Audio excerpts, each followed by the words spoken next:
Halo, assalamualaikum warahmatullahi wabarakatuh. Kembali lagi bersama aku Anita Handiani. Di sini aku ingin sharing terkait aktivitas dan kegiatan selama aku sekolah D3 Kebidanan secara jalur reguler.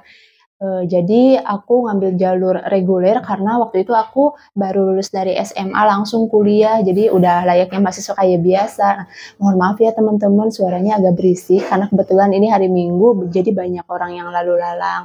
Selama kuliah, aku ikutan organisasi, berapa organisasi. Waktu itu aku ikutan 2 organisasi. Yang pertama yaitu HMPS, kalau lagi masa SMP atau SMA namanya itu OSIS teman-teman.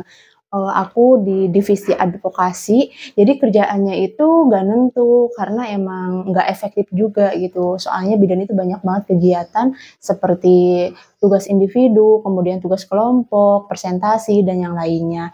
Nah, kalau untuk yang kedua, aku ikutan ISMAKES teman-teman. ISMAKES itu Ikatan Mahasiswa Kesehatan yang diadakan di luar kampus.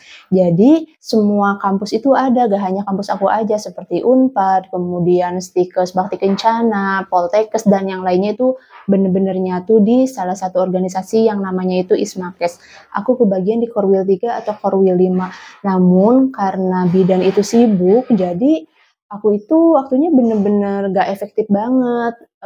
Kadang aku nggak ikutan karena kebetulan aku 1 tahun asrama, jadi ada batas maksimal aku datang itu jam berapa.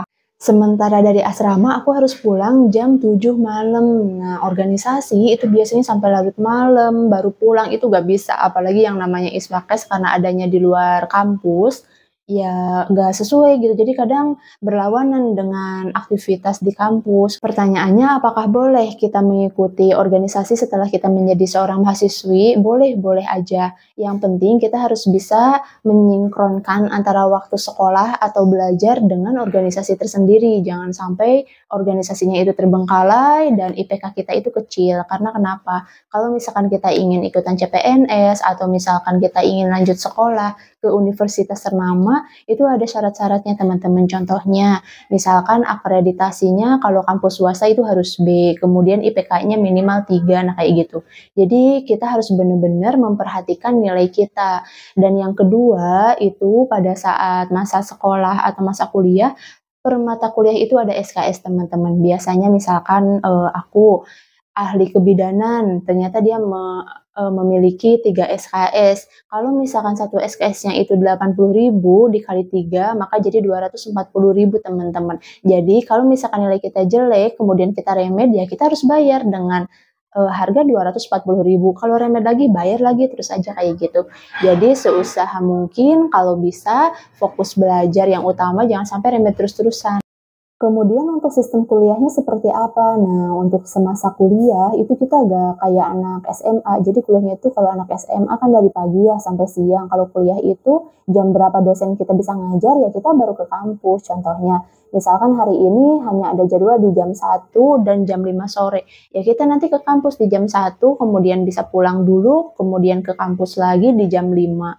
Kuliah D3 Kebidanan itu ngapain aja? Nah, untuk kuliah D3 Kebidanan itu lebih banyak prakteknya. Jadi, di tingkat 1 semester kedua, itu kita udah mulai praktek ke lapangan ke rumah sakit. Tapi kita nggak ditempatin di tempat VK atau khusus kebidanan.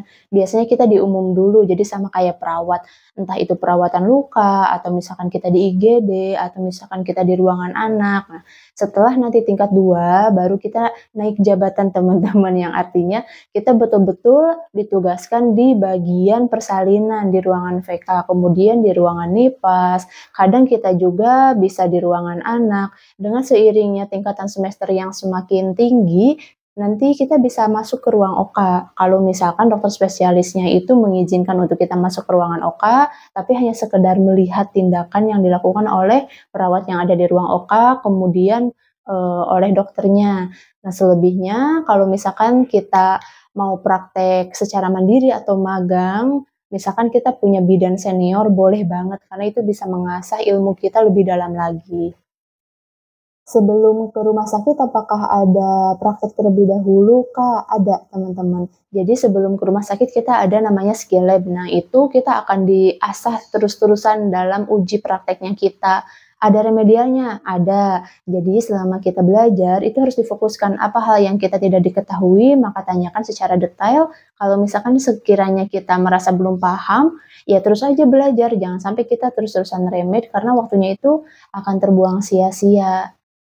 Kapan kita bisa menolong persalinan sendiri atau diizinkan oleh bidan senior? Pengalaman aku pribadi, enaknya pada saat kita praktek di BPM itu bener-bener kita manfaatkan untuk bisa KB sendiri, ANC sendiri, kemudian nolong persalinan sendiri. Karena kalau misalkan di rumah sakit, kadang ada rumah sakit yang memang dominannya itu banyaknya sesar, atau ada juga yang normal tapi memang sudah dihandle sama spesialis kandungannya sendiri. Jadi kalau misalkan kita praktek di BPM, itu benar-benar waktu yang sangat diperlukan sekali dan dimanfaatkan ya teman-teman. Kalau misalkan ternyata dari bidan seniornya belum ngasih, kita nanti bilang, "Bu, saya ingin nolong persalinan tapi dengan bimbingan Ibu ya," kayak gitu. Intinya kita harus mau mencoba pada saat kita praktek di lapangan, biar kita bisa merasakan bagaimana nih nolong persalinan yang seutuhnya. Jadi pada saat kita kerja itu kita gak kelimpungan, karena selama masa praktek kita bukan hanya sebagai asisten, tapi kita juga pernah nolong. Kegiatan di asrama itu ngapain aja, Kak? Kegiatan di asrama, bangun pagi, sholat subuh berbarengan, jadi imam itu bergantian, kemudian baca Asmaul Husna, baca Al-Quran, sarapan pagi bareng-bareng. Kalau mau jalan-jalan boleh, batas maksimal pulang itu jam 7 malam. Kemudian kalau Sabtu Minggu itu diizinkan kita untuk mudik, untuk pulang, dan hari Minggu itu jam 5 harus udah ada di asrama. Paling kayak gitu aja sih teman-teman, selebihnya ya terserah kita, karena kan biasanya banyaknya itu di kampus ya teman-teman, dan itu pun hanya 1 tahun, sisanya kita boleh kok ngekos atau misalkan ngontrak mau bareng sama teman-teman. Terima kasih teman-teman untuk waktunya, jangan lupa like, subscribe, dan tinggalkan komen. Kalau misalkan ada hal yang ingin ditanyakan atau request, boleh banget ya, nanti kita bisa sharing sama-sama, karena channel ini aku buat untuk sharing dan menambah pengalaman untuk teman-teman khususnya yang ingin melanjutkan sekolah ke kesehatan.